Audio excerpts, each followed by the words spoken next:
Comment la Bible est-elle structurée? La Bible n'est pas un livre, mais une collection de livres, en tout 73 livres.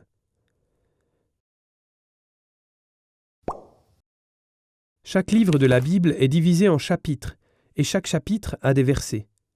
Quand on cite quelque chose de la Bible, on nomme d'abord le livre, souvent abrégé, puis le chapitre, et puis le verset. Cela a l'air logique, et de fait, c'est vraiment logique. Car dans toutes les langues, traductions et éditions différentes, il n'y a jamais la même chose à la page 79 en bas. Mais quand on dit Genèse 45:4, tout le monde trouve vite le même contenu. Les 73 livres de la Bible se divisent en deux. L'Ancien Testament, avec 46 livres, et le Nouveau Testament, avec 27 livres. L'Ancien Testament couvre environ 1300 années, depuis le temps de Moïse jusqu'à Jésus. Il raconte l'histoire changeante du peuple d'Israël. Seulement le tout premier livre du nom de Genèse est avant ce temps. Il parle de la création, de la préhistoire et des patriarches. On peut diviser l'Ancien Testament en 4 parties. Premièrement, les 5 livres de Moïse. Les Juifs les appellent Torah, et ce sont les écritures les plus importantes du judaïsme. Deuxièmement, les livres historiques. Ici, il y a une quantité d'événements et de figures qui ont formé le destin du peuple d'Israël, les grands rois comme David ou Salomon et d'autres qui n'ont pas été si super. En troisième lieu, nous trouvons les 7 livres de la sagesse dans l'Ancien Testament. Le livre le plus long et le plus important, c'est le livre des psaumes. Les psaumes sont des prières, des hymnes et des poésies spirituelles. Même après 3000 ans, ils n'ont pas pris de poussière, mais ils sont chantés et priés dans les églises et dans les synagogues.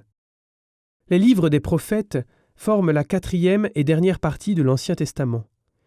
Il y en a 4 grands et 12 petits. Mais cela n'a rien à voir avec la taille.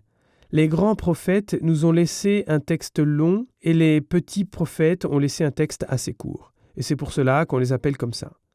Les prophètes, les grands et les petits, sont comme un téléphone de Dieu dans le monde. Ils proclament la parole du Seigneur. Ils consolent et donnent de l'espérance.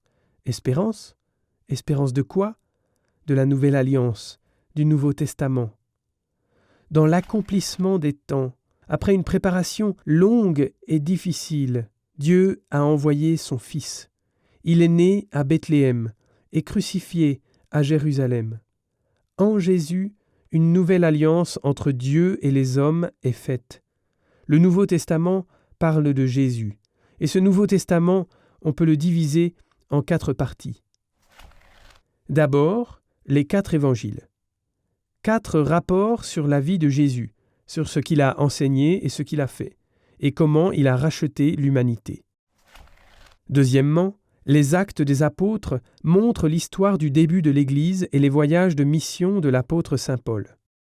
L'apôtre Saint Paul domine aussi la 3e partie du Nouveau Testament, les lettres.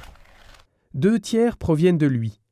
Les 21 lettres en tout ont été envoyées par les apôtres aux premières communautés chrétiennes pour expliquer la foi plus profondément et pour fortifier leur foi.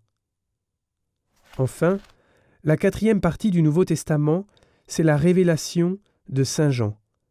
C'est une vision sur le passé, le présent et le futur de l'Église. L'apôtre Saint Jean l'a écrit pendant son exil sur l'île grecque de Patmos. Avec Saint Jean est mort le dernier des apôtres. Avec ses écrits se termine la Bible chrétienne. Ce sont donc les différentes parties de la Bible. Il est bon de se rappeler de cet ordre. On trouvera ainsi plus rapidement, dans le livre des livres, celui qu'on cherche.